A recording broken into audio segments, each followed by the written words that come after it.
All right, another Metal Monday. How you doing, Brett? I'm doing good, man. Yourself?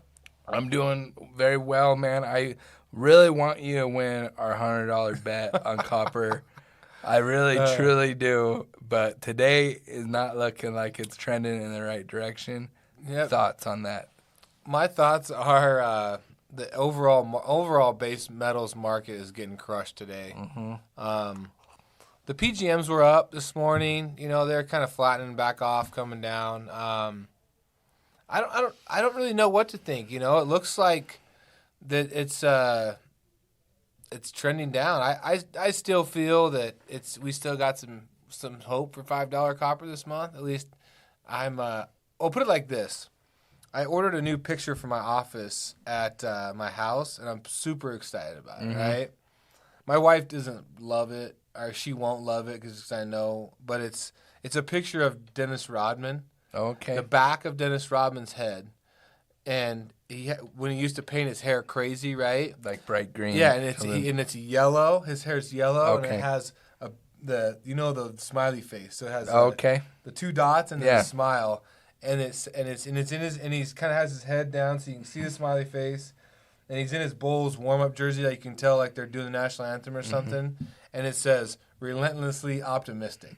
Oh, I love it. And so I was like, done. Like I pulled the trigger on it. I know exactly where I want to put it. So that is me. Like sometimes it benefits me.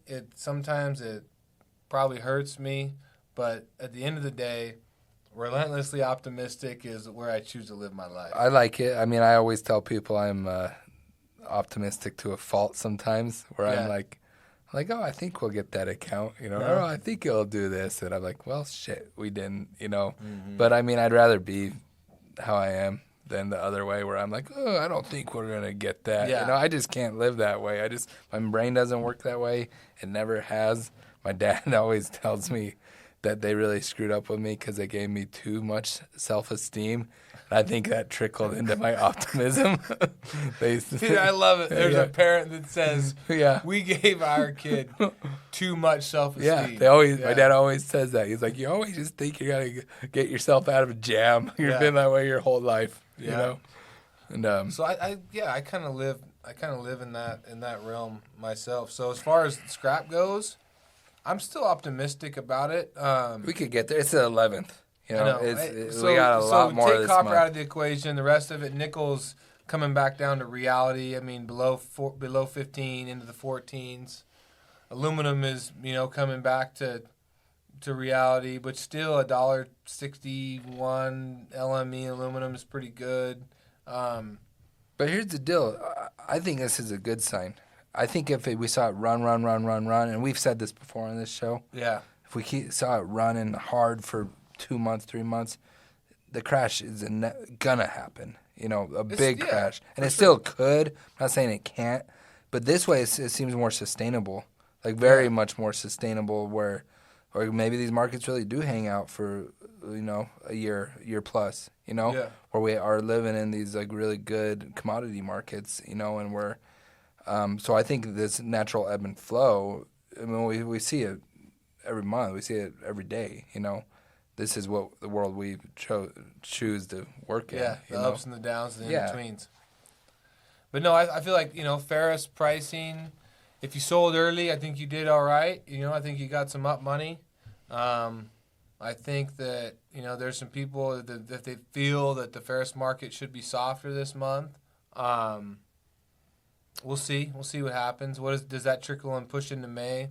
Potentially. We'll see. It really flipped on a lot of people, though, where people thought it was going to be up big. Yeah. And then some markets were down 10, down 15, and then up half of what they thought on different grades. Yep. It's got a lot of people in our industry bent on that situation, But I feel like we've had this exact conversation a year ago. Yeah, it's not. I don't think people aren't necessarily bent about the pricing because I mean we're all in the scrap business, right? Like we're all in the business of volatility. Like that's why there's hedging opportunities. That's why all these things are in place. Like if you don't like the volatility, then by all means, like find a way to tease it out the best you can, whether it's through hedging or keeping your price at a reasonable margin so the downs don't really affect you as much, or whatever. I think that what probably got the most people bent is just it feels like it's not a two-way street all the time with the consumers, right? And I think, and the more people I've talked to, like that feels like that's what has people bent, not necessarily the volatility. It's kind of something we've kind of come to expect.